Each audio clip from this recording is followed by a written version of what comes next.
Welcome to the first episode of the new podcast, From Our Pages to Yours.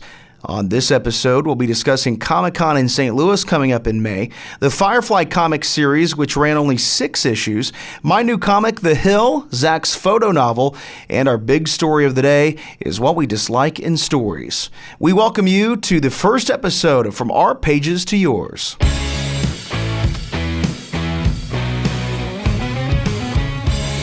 And welcome to the new podcast, From Our Pages to Yours. This is episode number 1. I am Matt. I'm Zach. Sierra. How you guys doing? I'm doing pretty good. Feels like we just did this. We've only done this 4 times. So, we've tried to start this podcast 3 times today. I can't remember what happened the first 2 times, but this third time, I didn't have the mics on. you screwed it up the first few times, too. I'm going to blame you. It's a rookie mistake, so I guess they wouldn't know any difference. We're going to be petitioning for a new host, like a new, Zach and I are trying to kick you out. Hey, find one. Be my guest. Try to find one. We're going to get the guy that was in the booth before us. Yeah. He could talk all day about sports. You're probably right. He looked like that kind of guy. So, as you might have noticed, we have a new name, and really it's a new podcast, and we've decided to not step away from pop culture, but to also do this podcast, and do pop culture every couple of weeks now. And we decided that we want to do something based around writing because it's something we all have in common. Oh, yeah, and it's like something that we all share, too, so... I mean, I think we do it pretty well, so... Yeah, I think so, too. I mean, it's something that we have we almost have different views on it, all 3 of us. Oh, yeah, I definitely agree. Well, if we had all the same views, that'd just be really boring if we were all like, I agree. Blah, you'd be surprised, though. Some of the podcasts I listen to, that's how it is. They all just agree on the same things, and it's, it's not bad, really, because I like the discussion of whatever they're talking about, but it's almost like... They just suck. They don't get in fights like we do after... I'm going to kill you, Sierra. I'm right, you're wrong. Well, as I mentioned in the intro, we got a lot of things to talk about. The main thing we're going to talk about today, and we'll do this actually towards the end of the podcast, is our dislikes in stories. And I have a whole page. We'll be here a while. I've got one thing. Yeah, and I have about 1 or 2 things as well, so we'll dive into that. But first off, let's talk about Comic-Con coming up in St. Louis. Yay! May. Boom. Remember 2 years ago we got caught in that snowstorm? Yeah, it was terrible. Downtown St. Wasn't Louis. it like in April though, and it just snowed a ridiculous amount? Let's see. No, it was actually at the end of March. It wasn't. It snowed that much. Yeah, they've started to move it back a little bit now. It was crazy. We lived like 2.5 hours from St. Louis, a little less than that, at the time, and we didn't listen to anybody else telling us that the weather was going to get bad, and we don't go outside. And it got very scary, but we made it, and it was worth it. Yeah, and I think the advantage we had, it was terrible to drive in, but there was hardly anybody there other than the vendors and all that stuff. So we actually got to walk around and actually take a lot of time to look at this stuff. And that was our first year. Kind of like the way Sunday is, because Sunday at Comic-Con is like that. There's not a lot going on, so the crowds aren't as big. But I've never gone. Sunday. Yeah, we've invited you all 3 years, and you suck. I know. I keep finding excuses not to have to hang out with you guys. It's funny because you don't even work. What the? How dare you bring that up on the first episode? Thanks for throwing him under the bus. He's like, I'm sorry. I got to get my cat a bath that day. And you're ugly, too. But I think that'll be an interesting perspective for you as well. To never have gone to that. But you've been to other cons, haven't you? Yeah, I went to 2. I went to Star Wars Celebration 2 and Star Wars Celebration 3. Yeah, that's pretty cool. And they were both in Just Indianapolis. Kidding. I love Star Wars. I'm just joking. Yeah, blah, blah, blah, blah. I'm going to ignore you the rest of the podcast. Today's Pick on Zach Day. What the? And it'll be interesting this year because we're a little more into comics than we were last year.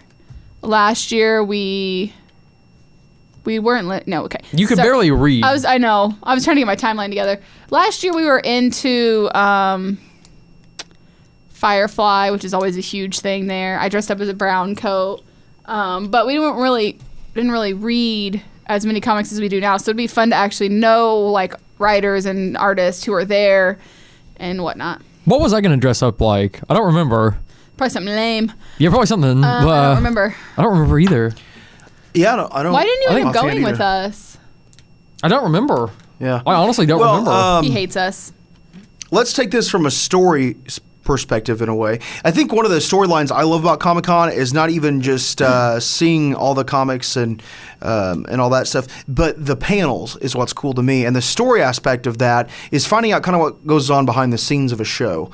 Like this year, I've been really getting into Gotham. I don't know if you guys have watched Gotham or not. Lame. No, I never have. Yeah, Sierra doesn't like it, and I can understand that because the first few episodes I didn't really care for either, and I love Batman, but this second part of this season has been fantastic, and I'm really excited to meet the guy that plays the Penguin. Cobblepot. Yeah, he's going to be there in I St. just love Louis that this last year, name. and he's going to have a panel as well. So it's going to be cool to see the storyline of what's actually going on behind the scenes. Yeah, that's always really cool. Last year, I didn't go to any panels. I was with my sister. She wasn't really interested in going to any of the panels. Matt went to a couple by himself, and there weren't any that I was like dying to go to. So we just kind of walked around and bought a bunch of stuff and stared at Alan Tudyk for like an hour and a half. That's weird. And What are your hobbies, Sierra?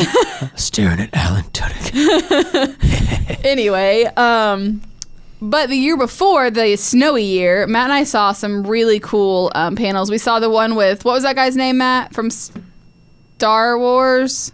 Billy D. Oh yeah, Billy Yep. Dee How do I remember that? I wasn't We there. saw him. He He was was awesome. in spirit. I was Billy D. And Well, the cool part about seeing Billy Dee is I'm not like a huge fan of his character in Star Wars by any means. It's a cool character and all, but he was talking about the behind the scenes, working with the guy in the Vader outfit and working with Chewie in the outfit and all that kind of. It was just kind of cool hearing that stuff, what other panels did we see that year? That's the only one that's really sticking out to me. I don't like panels. I don't know what the deal is, because like when I go to a convention, or the two conventions I've gone to, I go to see everybody in costume and I go to buy stuff. Mm-hmm. But I don't go for the celebrities, because celebrities just don't. I don't know. I don't appreciate them as much as most people would, I guess. Sure. Like, I don't know. Like, because everyone asks me, like, if you saw Johnny Depp across the street, what would you do? I wouldn't care.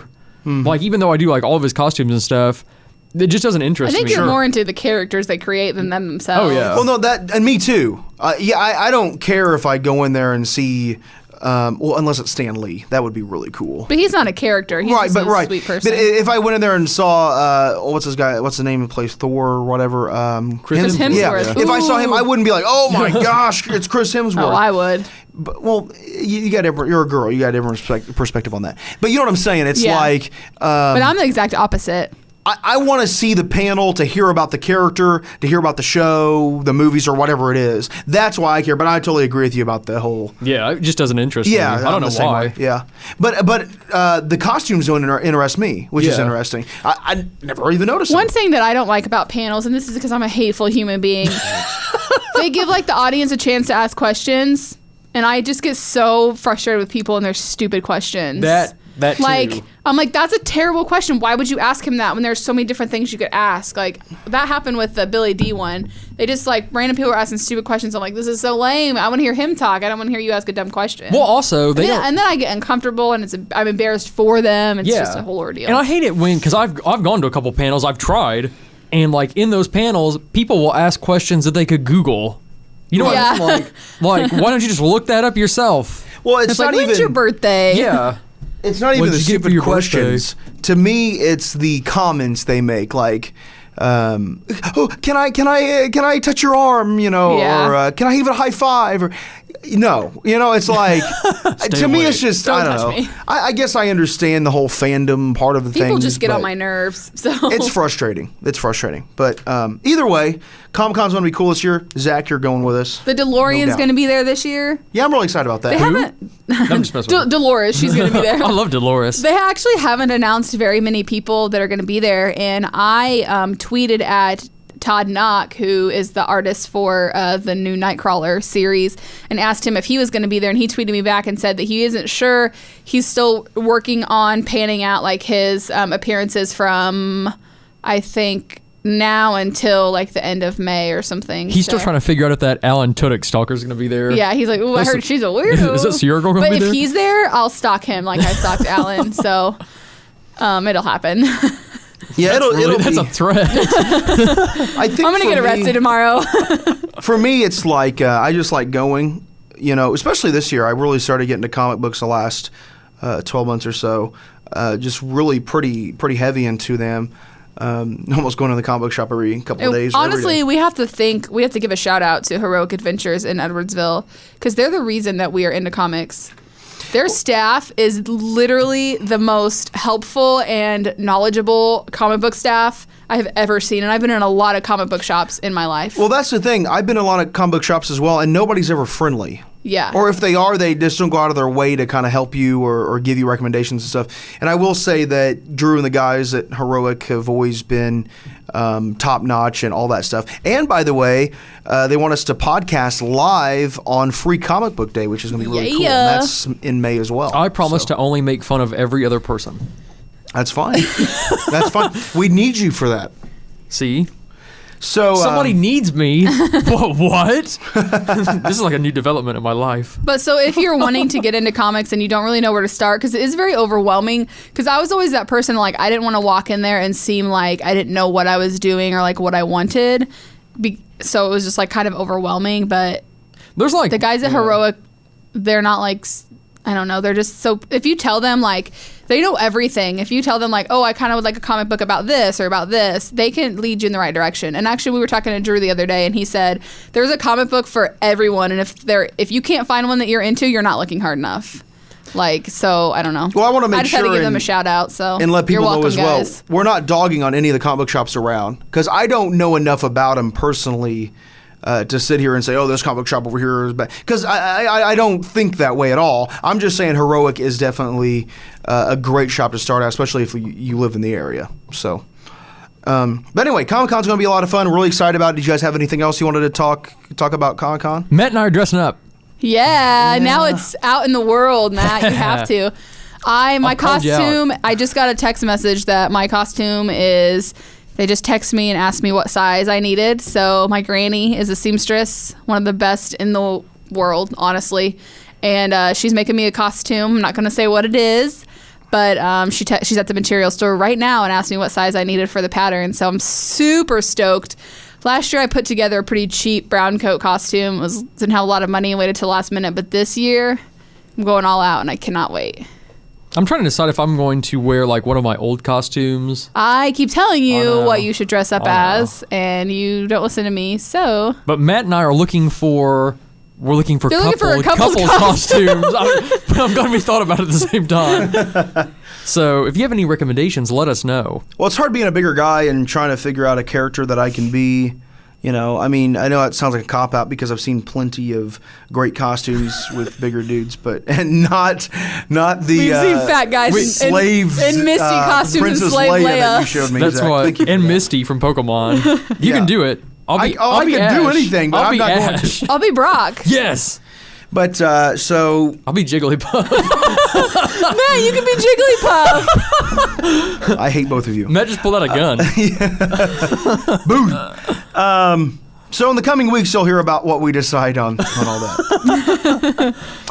All right, our book of the week. This is a new segment that I've really wanted to start, and I texted Zach. What was it, last night or the night before? And I said, all right, here's the deal. I want to pick a comic book every week, and all three of us are going to read it, and you're either going to love it or going to hate it, but that's okay.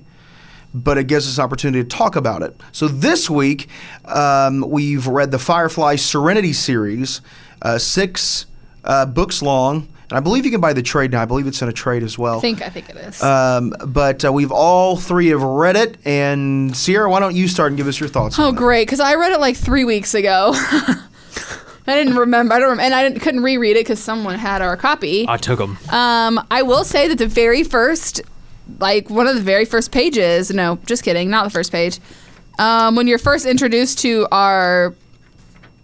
Characters? I know. I want to say big damn heroes, but I didn't want to cuss, but I did it anyway.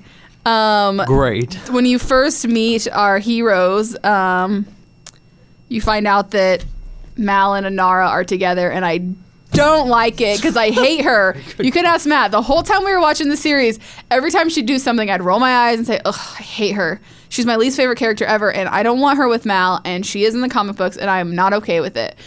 I don't like her. I don't like her at all. Do you like how she's written as a character in there?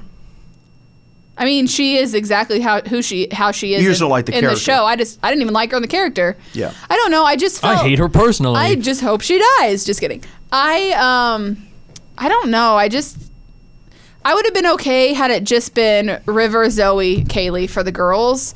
I mean, I kind of get why like Joss Whedon threw her in there. I really do, because she's kind of that like, that what's the word? Femme fatale.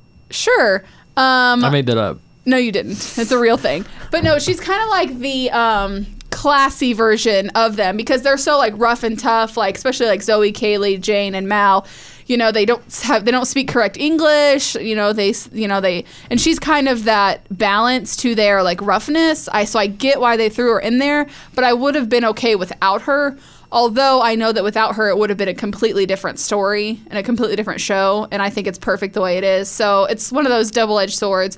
I don't really like her. I hate that her and Mal are together in the comic books, but I know why they did it. I know why she's there.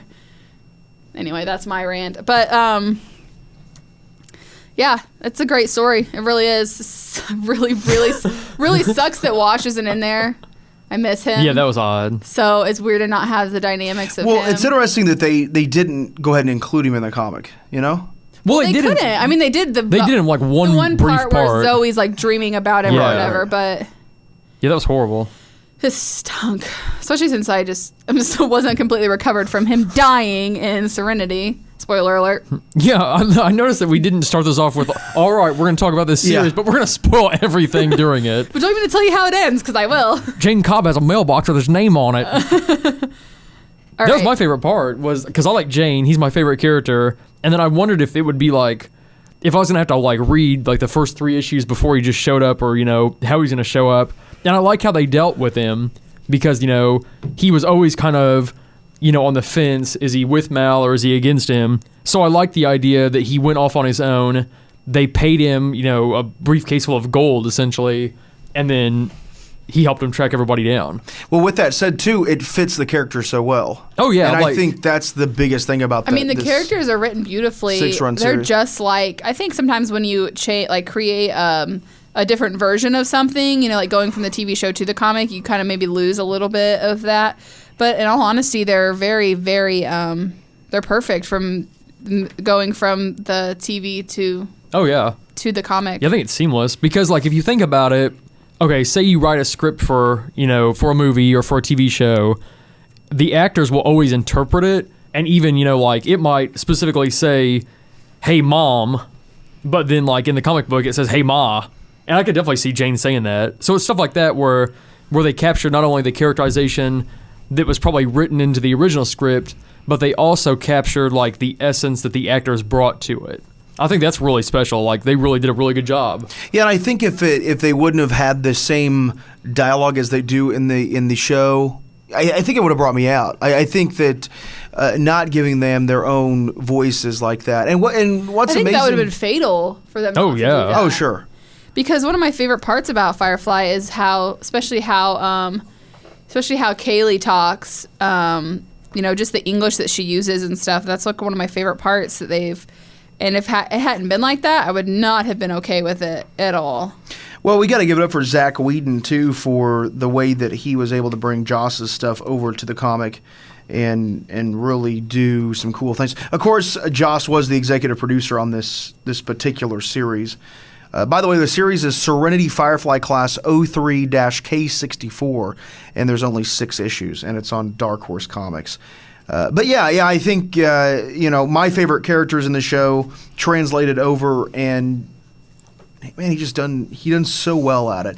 Now, what do you guys think about the art along with the story? Do you think it worked pretty well, or? I mean, for the most part, I think they did really well with Zoe and Anara and Jane, but I think that River didn't even know it was her.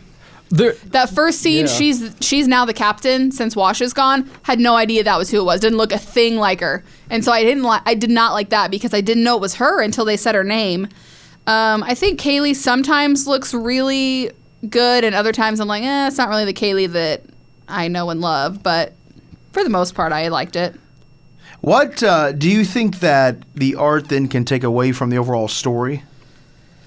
especially in this case. I think so, because there were 2 instances, and you mentioned one where I wasn't for sure, like, who is that? Well, then Was I it found River? out. Yeah, it was River. I had no idea Like who right that here, was. I mean, I know they can't see this, but I can upload it on our Facebook page. But this picture doesn't look anything like River. No. I would have no idea that's her, and I don't think that looks like Kaylee at all either. One, right it's here. odd because, like, in the 3rd issue, like right here, I think it looks like I can't think of her name, Summer Glau. But then in this picture, I don't recognize her. Yeah. So it's odd. It's odd to see. So an that. inconsistency there. Yeah. But, honestly, though, I think that overall, there's just a few of those issues in this particular series. Because I think for the most part, Jane looks always like Jane. Yeah, I think Oh, Jane. yeah. Mal always looks Mal like looks Mal. good. Yeah. Anara always looks like River Anara. was really the one that really I didn't enjoy. And I don't know. Question for you, and I know it's been a while for us here, and really for me too, but since Zach, you're fresh on the actual story aspect of it, what did you think of the story? Did you think that it kept up with the series, the television series? I liked the story a lot, but at the same time, there wasn't. I don't know. If you're gonna do something, I think it should like add something to your story, and I don't necessarily think it did. Okay. Like, okay, like if you're gonna go through 6 issues, I think we should at least go in a step in a direction. Whereas at the end of the 6th issue, nothing had been accomplished per Yeah. se. I don't remember where is the 6th It's issue? It's over here. yeah, I Matt see it? has it. Oh no, I got. Yeah, here you go. I don't It set remember how up it ended. because it set up a new character, and that was it. So Yeah. I was going to ask you if there was another, because this is leaves on the wind. Excuse me, and I wondered if there was going to be like another No. set. Well, or that's the what. thing. They for this particular series, they've stopped at 6, and there's been no word one way or the other if they're going to do another. I've heard they're not. So, but yeah, I think you're right. Oh yeah, I remember the ending now. I think it almost seemed just like another story, but nothing major really happened that keep you kind of on the edge of your seat almost. There were a few instances that I believe issue 3 and 4, maybe 2 and 3, that was really interesting. And I'm not sitting here saying the story isn't good by any means, but yeah, it didn't do anything to really accomplish something new. Oh yeah, I think the strength of it was definitely in the characters still. And if you think about it, like Serenity and Firefly are both really character driven, and I enjoy that, but I think they captured that in this. Yeah. But I just don't. Yeah, I agree. The story wasn't necessarily not strong, but it didn't do anything for me. I read it for the characters as opposed to the story. Sure, it almost makes you wonder too if they did that on purpose to kind of keep it safe, Yeah. to play it safe. Because if I was in their shoes, especially kind of like Buffy the Vampire Slayer, if you did something super off the cuff and everybody's like, really? It might hurt your appeal to fans, because people are so passionate about this series in particular. Well, they're also always talking about are they going to bring it back, or will there be another movie and stuff like that? So you couldn't take any drastic steps with the characters, that would impact further production. Yeah. And honestly, if they had decided and said, hey, we're not doing another TV series or extending the TV series, we're not doing another movie, but we are doing comic books, then I would say, okay, well then let's see some drastic changes. Let's see some new stuff happening. I don't think they're never going to do another movie or No, TV show. I don't think so either. Too much time has passed. Have you seen how old Nathan Fillion Yeah, I looks? know. He doesn't look old by any means, but compared to Mal, there's no way. I think it would be very, very a very bad decision if they decided to do a movie that's why if they want to keep it going, keep comics. I mean they have how many trades do they have, and they're all different, Matt? Yeah, there's several. There's 5 or 6 different at least, series I'll have to look at that. of trades for Firefly. Go ahead. No, I was just going to say, well, the argument there, Sierra, is saying they'll never do it is, well, they could do this thing where the gang's getting back together and they're all older naturally. I don't like that. That's what I was going to say. And I don't necessarily like that either. Of course, at the same time, it would be cool to see everybody on screen again. Of course, I thought about that Dumb and Dumber, and it failed miserably. See, exactly. I think everyone thinks that it would be good, and I don't think it would. Now, maybe I'm wrong. I'm no expert, but I think sometimes media needs to just let things die. They just need to bury them, and we just have Netflix and the memory of it. Like with Dumb and Dumber. Should have left it alone. Should have buried it years ago instead of making another one that failed miserably and was terrible. Well, I think the same thing for like Indiana Jones, because they brought back Harrison Ford, which I love Harrison Ford. He is, he was an idol as a kid because he played all the action heroes that I always wanted to be.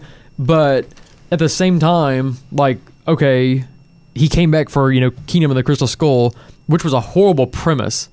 And I think that's the issue, where it's not necessarily like, are we going to bring it back or whatever? It's how you handle it. Mm-hmm. Like Jurassic Park, like watching the trailers for the upcoming Jurassic World with Chris Pratt, I don't know. I'm not convinced at all. I still haven't seen those trailers, and Jurassic Park is one of my favorite movies of all time. That's why it was my favorite movie as a kid, and I'm just obsessed with dinosaurs, so yeah, that's why I love it. Well, that's why you like Wash. I know. I'm really worried about it too, but I'm going to go see it. Oh yeah, I'll see it definitely. Oh yeah.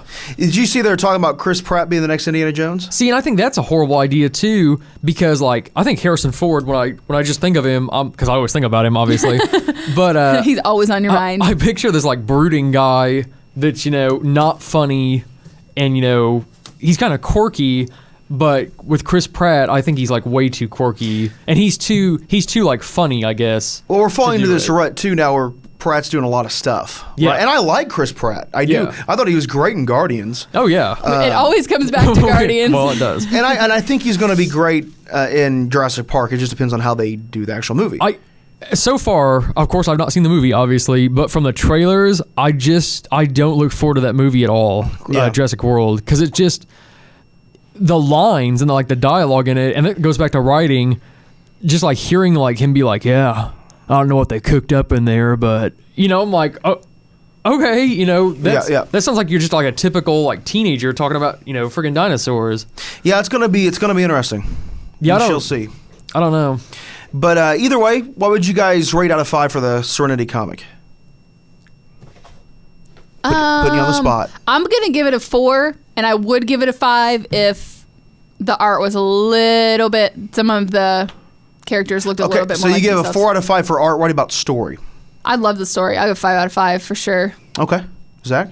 I'm going to also give it a 4 for like artwork, because I didn't like hardly any of the covers at all. See, I like most of the covers except for cover 3. No, I only like the first one. I love cover 6. I only like the first one. Well, this brings me to another thing. I hate it when covers like are different than the. Well, no. When covers spoil something. Oh yeah, you said that. Because like cover 6 has Zoe on it, so guess what? Zoe's gonna be with the gang. I never once thought that. Who would have thought? But I knew she was gonna join the. I knew they were gonna get her back. You know what's funny though is I'm like that too. Of all the comics I read, Do you have another one over there? I very rarely Can I look see that? at the comics and. Oh yeah. Or look at the cover of the comics and really study it. I never do that. I immediately just open it up. Number 4 is my favorite cover. She kind of looks like a zombie. I know, that's what I like about it. It's a cover. It's Kaylee, and she's looking like she's about to beat the crap out of someone. But you know what I'm saying? It's yeah. I very rarely study the cover, but I do understand that point for sure. Oh yeah. So I don't know. Artwork probably a 4, and then for like story, I would also say, oh man. 4.5. No, I was gonna say 3.5 or a 4. I guess I'll go 4, just because I didn't think it added much to the universe. But see, I didn't expect it to add anything. I wanted it to. I didn't. I expected it to just be another episode. Well, that's what I didn't like about it, because it just felt like another episode, and I was like, this is like their one chance to, do something else with a series, and then there was hardly anything. Oh, sorry, go ahead. Like we found out, like, okay, there's more kids, but I always knew there was more kids. It wasn't just River. And then like, spoiler alert, Zoe had a kid, and I was like, all right. And that was it. And I was like, nothing else happened. So yeah. I didn't expect anybody to die, but I thought there'd be like more development. I give the book in terms of art a 4, and I give the story a 4.5. See, I think that I'm just very like I'm so you could ask Matt. I'm so Firefly. Like You're jaded. I'm obsessed with it. So in all honesty, anything as long as it's Bio Whedon, seriously, anything that anyone does with Firefly, I'm gonna be like, all right, I'm cool with that. You know what I mean? Yeah. So I think I'm just so like gung ho for it. I'm the Simon Cowell of this group, and Matt's Randy. Does that mean I'm Paula? Yes, you're the Randy great. to I'm my the Simon. crazy drunk. Well, so we're switching Matt needs to start gears. saying dog. We're switching gears He ignored for me. the next episode. I heard you. I'm moving on. No, I'm just kidding. Moving on up. We're switching gears next week. We're going to be reading a book called The Dying and the Dead. And the overall premise is an aging hero embarks on a quest to find a cure for the cancer which is ravaging his wife and is tasked to save the world in order to receive it. And this is the first issue by Hickman. And yeah, it's going to be really freaking good. Jonathan Hickman is a really hot comic writer right now. And I believe this is going to be a 4 or 5 part series. So we'll be reading book number 1 for next week. I feel like I'm in a book club and there should be 50 old ladies drinking tea around me. You know what? Forget my Randy comment. You're now Oprah. You get a car. Whatever. You get a car. You get a book. You get a book. I'm going to murder your career. Yeah. I'm going to murder your career. Oh, wait. It's gone. No, that is Oprah. It's long gone. Yeah. Okay, let's move on to our next topic, and it's Zach's photo novel. Zach, have you been working on anything new, or are you still coming up with ideas? What's the... Well, I've actually came up with a couple new ideas, and I'm actually, okay, the whole premise is that I want to have like 4 different, I don't know, I wouldn't call them necessarily series, but maybe chapters that are somehow tied in with one another. Okay. So the whole thing I'm pivoting on right now is how many environments do I need for these different, storylines, and how do I tie them together? I bought some figures over the weekend actually on eBay, and I've gotten like most of the characters per se taken care of for my next part of it, and here I've not even completed the first part. But I'm now going to start moving into sets, and I'm so friggin' nervous about that. Yeah. Because I don't want to the first place is, I don't want to spoil anything. I'm trying to figure out how to say it. It's all winter-ish, so there's snow and stuff.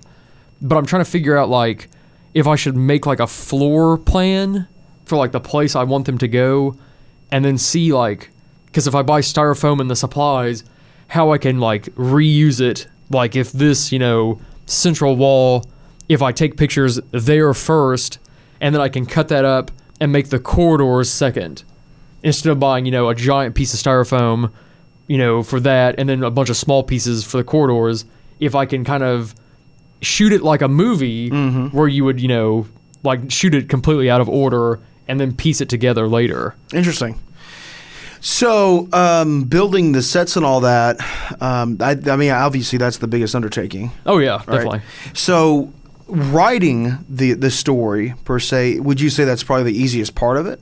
Oh, yeah, for me, because, stories in the past, I can sit down and, just write it. Or, the first, the prologue to the photo novel, I wrote it as I went. I just took the pictures as I went and realized where the story was going. So I think that will definitely be the easiest part for me. But the sets will be the most difficult. And then the figures, just buying them, of course. But yeah, so getting the figures now, I guess it gives you something to look at to write a story based around what they look like even. Well, and then also... because a member on Yak Face, Yak Chewy, that's something we need to. By the way, we're going to have a new website for our podcast. That's something maybe we can link. On the podcast, absolutely, or on the website. So and he sent me a bunch of figures, so that was convenient. But it actually changed the story completely because I received some parts. So we'll see how that goes. So it's almost kind of like whatever you're working with is kind of where you lead the story. Yeah, and it also develops because I have an idea. That I'm going to explore in this upcoming chapter that I'm working on right now, but I actually found something in my house that we were going to throw away, and as soon as I saw it, I was like, oh, I can use that. So I've kind of tweaked it to include it, and I've changed the plot line just a bit, So once we link your first, what are you calling it, episode? Or see, I don't know chapter? Yet. Yeah, okay. I'm not for sure. Well, either way, your first setup... I like that. The first setup. There we go. That's it. What can you tell us a little bit about what your story is about? Well, I wanted to focus on the characterization and personification of people that you wouldn't normally, see or hear from in the Star Wars universe. So right now, it's focusing on a squad of stormtroopers essentially that are going to be sent on a mission, and you usually don't hear about they're faceless people that you never hear from. So to humanize that, I think that's really cool. Cool. Yeah, and I got to look at it. It looks really cool. Yeah, really thanks. excited to see what you got. And like I said, we'll link that up on all the social media sites, and we'll also have it on our new website as well, which stay tuned for that. Next week I should have the web address and all that stuff. So we'll be posting it hopefully by the end of this weekend on our Facebook and Twitter, all that stuff. And we have a new Twitter. We do? We do. Well, we Yeah. have a Twitter. We never had a Twitter. But you would ask me because now I can't remember what the handle is. Dang it. No, I Good got it job. right here. I was sitting here and I was like, Sierra hasn't spoke for a while. Better turn it over to her. Okay. So our Twitter handle is From Our Pages, all lowercase, all together, blah, blah, blah. So it's just From Our Pages is our handle for Twitter. So, and yeah, give us a follow. A follow? Yeah, definitely. And, I have to get Twitter now Yeah, you do. because I don't have Twitter. Yeah, Dang it. there you go. That's how we're breaking you in. Yeah, I know. By force. Cool. So we're excited to see what happens with it. Yeah, we'll see. I don't know. I'll probably finish the sets hopefully in February, and I hope to have everything done mid-March because that's when spring break is, so I'll have plenty of free time hopefully. So yeah, look forward to it in mid-March. Cool. And if you need help taking any of the actual photos. Oh yeah. Don't ask us. We're not helping. Sierra won't, but I will. I mean, we are going to Comic-Con as a couple. So if you That's know. true. All right, let's move on. So I've been working on this comic the last 3 weeks, I guess it's been now. Yeah. Something crazy. Time's really flown by. And just to kind of reiterate, because we talked about it on our other podcast, but I kind of let you know where I got the idea. I was sitting in class one morning. The teacher was talking about something, and he said this word, and I don't know why, but it brought back a childhood memory of mine at my grandparents' house, and so on and so forth, which led me to this idea. And it's kind of weird how things like that work. I don't know if you guys have realized that, but it's like little things that happen around you in the world can spark a really cool idea, especially when it comes to writing. For sure. Oh yeah, definitely. Because even the entire premise of my last story, it would have been nothing, I think, to most people, and then you just build on it. Yeah. Or build on it rather. Yeah. And it's kind of cool, too, to see where you can take it.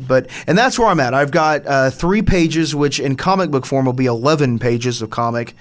So the That's first crazy issue. to Yeah, me. that is nuts. Because Yeah. I'm like, I have 150 pages, which is 16 actually going to be million. less than that because I'm writing in 14-point font. It's 5 pages. 16 million frames for comics. Well, what's crazy to me is I sent you kind of a prose of what I was working on, and it was like 1.5 pages just Yeah. as prose.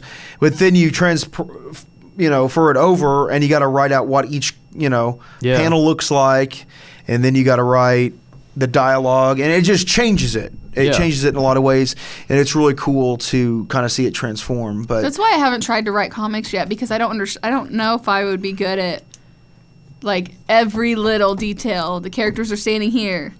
The characters are standing here looking at each other. You know what I mean? I just don't think I would be good at that. well, to me, it's really not like that. That's what yours is. Well, no, what I'm saying read is it. I don't write.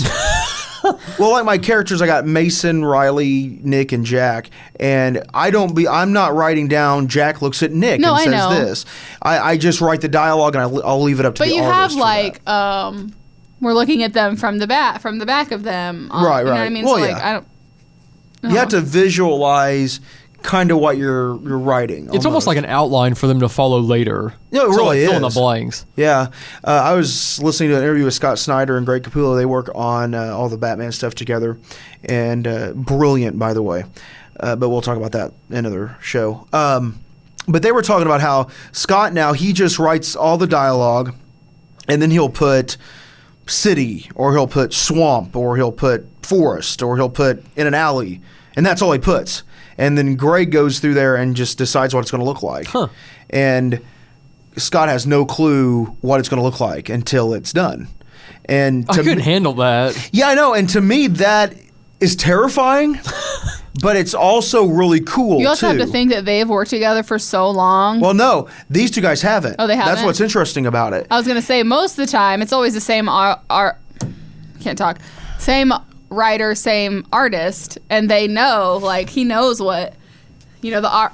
Oh my gosh, the artist knows what the writer wants for the most part because they're so close. Well, that's what the cool thing is about Yeah, comics that's cool. in the writing process and the art process is what I'm learning is like I can't remember what I can't remember what comic it was, but he wrote out the comic in America, and a guy in like England did the art. Oh, you just told me what that was. And I can't remember. they didn't talk on the phone ever. They didn't talk in person ever. They just Facebooked each other the entire time. And now they have this really nice selling comic on Image Comics. And it's just crazy to really think about that's how that works. Oh yeah, that's nuts. You know, and it's terrifying, but it's also kind of cool. So I'm interested to see to find an artist and to work on this thing and let it come out and make it come out the way I really hope it does. So, but anyway, we're getting down now to the first 11 pages. It's about 20 pages I need to get for the first issue, and it's like trying to figure out where do you take something, you know? I don't know if you guys find that or not, but it's you have all these cool ideas, but will it work? Is it too over the top? Is it okay if it's over the top? You know, it's all these questions. Like, I don't know, when you write, do you go through it, okay, say you finish the first 2 pages or so, and then do you go through and be like, okay, it's cohesive? Because I'll finish, you know, one thing that I do is I'll go through and just not stop typing. Like, I'll get like 12 pages out, and then I'll be like, all right, I'm done. You know, for right now, I'm done. And I might go back and read it, or I might go back, you know, the next day and write another 12 pages or something. And then I'm like, okay, the story's finished. And then over like the next week, every few days, I might, you know, look at it, read a couple pages, and be like, okay, these 2 scenes don't connect with one another well enough. I need to write another paragraph here. Or I'll find somewhere else where I'm like, oh, I couldn't have him do this, but I could have him do something else and actually branch off and maybe write 2 or 3 pages there. Yeah. So that's what, I don't know. Yeah. I mean, it's odd how the process works for each individual. Yeah, it is. You know, I think personally, and Sarah, you can chime in on your book you're writing too, but I will go back and read through it, but I don't really have a problem of having it connect to one another. You know what I mean? I can pretty much keep it on the same timeline and it makes sense. So I don't really have an issue with that. I do have an issue going back and reading my own stuff, though. As weird as that sounds, like I want to, but then I do, and I always second guess myself on everything, and I do that with pretty much everything in life. You know, so I take medication for hopefully it. not about marriage. Well, but you know what I'm saying, and it translates into your writing like a lot of things do. Oh yeah, well I know And you've talked that's about my it issue. too. I mean, I just write. I don't know. I just write until I'm out of ideas for that particular time, and then I take a few days off, and then I write again. So like I'll sit down and I'll write like 20 pages, and it'll just flow. I mean, it's just I don't jump around or. When I go back and reread, usually the only thing I change is like a typo here or there. Yeah. Or like I said on our last episode of Popped Culture, the thing that I struggle with the most is keeping my tenses correct, like present tense, past tense. Like my story now I'm writing in past tense, but every once in a while a present tense word will jump in there and I'm like, oh, that's not right, and I'll have to take it out. But for the most part, I don't ever go back and like have to change really anything. Sometimes I'll change something, like I'll be like, I'm kind of lacking on details in this certain part, so I'll go back but I don't ever think about it until I go back and reread it. I don't go back and reread it and think, oh, I know that I was missing details here. I need to go back and fix that.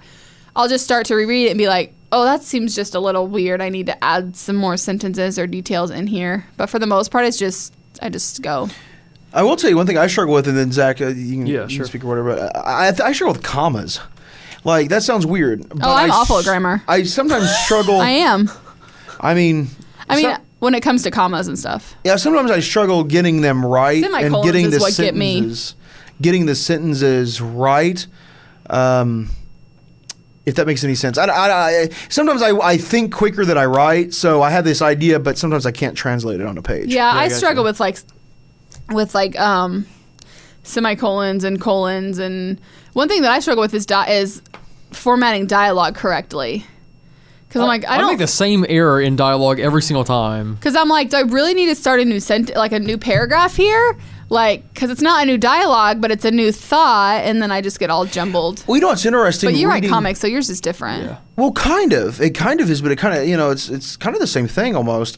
I don't know. I think this is interesting with comics in particular. And I guess actually books and short stories are like this too. When you give it to an editor, they will just not rip it apart, but they will just go through it and They'll change it. yeah, they'll want you to change stuff. And I think that's interesting, because like you write something and you think it's good and all this stuff, and then they're like, well, for us, it's not going to work. And I think that's interesting. I'm okay with it, but I don't know. You have to learn to hear no when you're like a writer or a video. Like a Well, and think about, videographer, like, photographer. Like you have to learn to hear no, which is something that I struggle with. Like in the pop culture episodes, I've talked about how no one's ever read anything that I've written ever, unless it was just a normal paper for school. I have 150 pages of a book, and I'm the only person who's read it because I don't think they're going to think it's any good. I think they're going to think it's cheesy and it's lame and it's not an interesting story.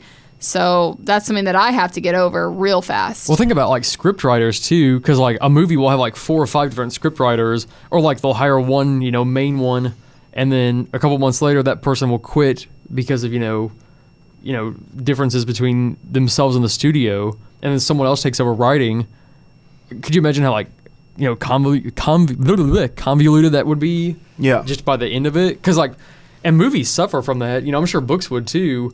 Like if an editor goes, I really want this in this anthology or something, would you change it? I mean, I don't think, I personally, I don't think, I would have a problem with, a couple things, but if it changes the entire premise. That's how I am. I think that there has to be a balance of you being like, all right, I could change a few things. Like you changed the title, when your teacher suggested that, or, doing this or doing that. But I think for the most part, as an artist, that we are writers, that's a form of art.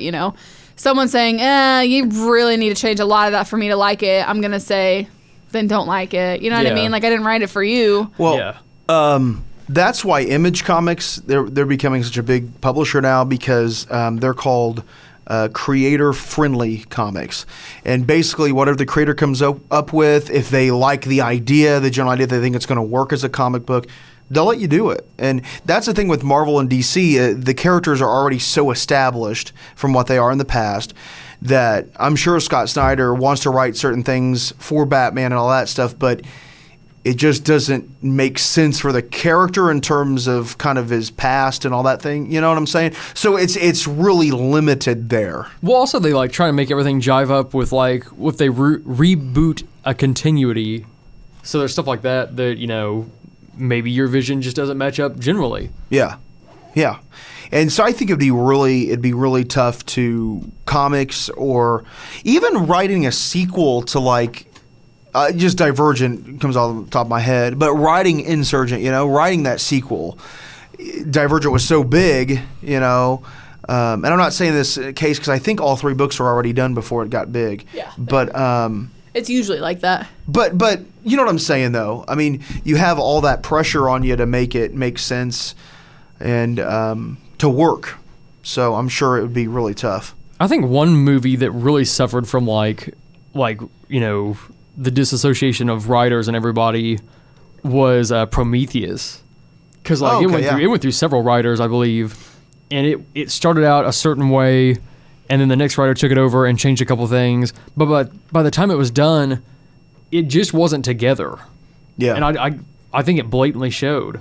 Yeah. See, I didn't know a lot about the Alien series per se. Yeah. But yeah, I remember you saying that at the time when it first came out. It's one of my favorite series or whatever, and it just, I don't know, it just didn't feel like how it should have. Yeah. Or that honestly, the trailer was so good and the movie was so bad. Like I've not told my girlfriend to watch the movie yet because like we've watched Alien and Aliens, and I'm like, yeah, Prometheus was a fun movie, but it doesn't add to your experience. Yeah. Well, that leads us into our main topic of the show today. We have about 10 minutes left here on. Really, you're only going to give me 10 minutes to talk about this? You gotta keep it limited. I'm good at that. Our main topic for the show today, and we'll do our main topics at the end of each show each week, just so you're aware of that. Dislikes, what we dislike in stories, and this could be comic books, short stories, novels, it could be movies, it can be anything really, just as long as whatever we're talking about has a distinct story, what we dislike about it. And Sierra, I know you're biting at the mic. The mic to speak. So let's keep this only a few things. 'Cause I know you have plenty. Okay. Well, I've talked about this plenty of times on pop culture. The number one thing I hate is, I don't know how to word it. When a story doesn't have a closure, I don't like open-ended stories. I don't like stories where the author or writer wants you to interpret it a certain way. I want them to tell me what they were thinking and it end how it's supposed to end. I can't remember what we were talking about on pop culture that didn't end that I hated. Does anyone remember? No, I don't remember. No, not offhand. I'm trying to think of an example, but I can't really. Well, we're reading short stories in one of my classes right now. Raymond Carver. I don't know if you guys have ever heard of him. He's a short story writer. But he writes these things called realism stories, and they're very realistic in the sense of emotion and all that stuff. But all of his stories end like that. Well, they like- end just abruptly, and then you got to just decide for yourself what he was saying. Well, Stephen King's The Mist, it just ends. It's nothing like the ending of the movie. Excuse me. It just ends to where you're free to interpret, were they saved? Did the monster in the mist get them? It's however you want to do it. I don't like that. Next, so that's number one. Number two, I hope you guys don't have anything you want to say because I'm just going to take No, you're limited to two things. So two. I can't just say two. you gotta pick. How about, No. how about 3 things? Okay, 3 How things. about five? How about we'll five negotiate things? to 3 things. Number two. I only have 1 thing. So Okay. So number 2 is I don't like when stories end sad. I want them to have a happy ending, which this is all this has to do with endings. I know. You know what? We're going back to the 2 things. Yeah, That's it. I tried. The movie The Family, was that the name of it, Matt? With Nicolas Cage? Oh, you mean Nicolas Family Cage? Family Man. The Family Man. That movie made me so mad So mad. because it didn't shut up. I'm so mad. I was so Because mad it didn't I end couldn't see much of that. happy. Like, it just ended. And it didn't end. See, both things. It didn't end happy and it just ended. I don't like that. Finish your story. So the overall thing, you just don't like how stories can end. I want them to end how I want them The to choices. end. Well, yeah. Which is why She's just trying to make her like This 3 is- things go longer. this is why I She's decided to included the become 2 a writer. things. So I can end stories how they should be ended.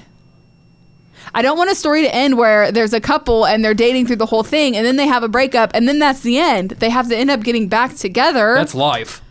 Life sucks. I know. Okay, boom. I don't read to be in life. I read to be in a fantasy That's world. true. I like that. Okay. Those are my 2 things since they're limiting me to 2 things.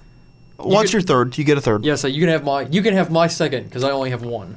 I don't like stories that. Well, I shouldn't say I don't like them because Harry Potter was written this way, but I prefer stories that are written in first person as opposed to third.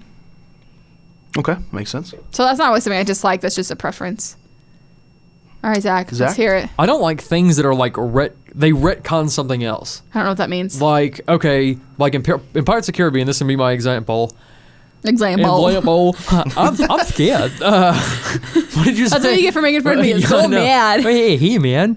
Well, I don't like in the first Pirates of the Caribbean movie there, man, that the compass doesn't move in the first movie, right? Doesn't move at all. But suddenly in the second movie, it spins around and points in the direction of what the holder wants the most. And it retconned that. I don't know what that. I'm Because not it following. Okay. And I'm fairly smart. I'm not. Well, but go ahead. wow. Okay. I'm here. not following. Okay, the compass in the first movie. Okay, do you know how long it's been since I've seen that first movie? I'm telling you though. You need to calm him down. We should have kept her on 2 things. Strangle me with the cord, the mic cord. Just put it around my neck. The compass in the first movie doesn't do a thing. Okay. It doesn't move. The whole movie doesn't ever do anything. It doesn't. It's not special. Suddenly, the second movie begins, and the compass is the focus of the entire movie because it not only spins, it points in the direction of what you want the most. So, say I want my phone in front of me the most. If I was standing adjacent to it, it would spin and point that way until I was upon it like this, and then it would spin. It went from not doing anything, not being special. So inconsistency. Well, and that's the thing. Why couldn't you just say that word instead of whatever weird word you said? I'm Recon. done. I'm He done said- with this. he said I'm done. recon. Retcon with a T. Recon. Total recon? I hate you guys. Hey, you I do want it my to- second thing now. You do it to I us. want my second thing. I hate it when podcasts go awry and everybody sucks. Okay, fair enough. Fair enough. What's your thing, Matt? Oh, you're done with yours? I hope it sucks so I can make fun of it. No, were you finished? Yeah, I'm done. Okay, so you just don't like inconsistency, basically, Yeah. in stories. I don't like it when stuff retcons other stuff. Fair enough. Fair enough.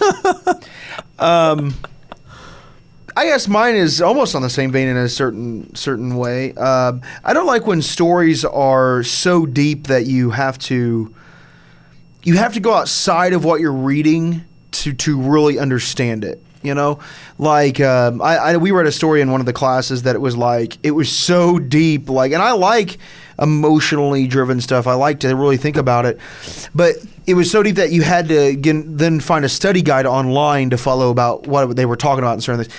I just don't care enough.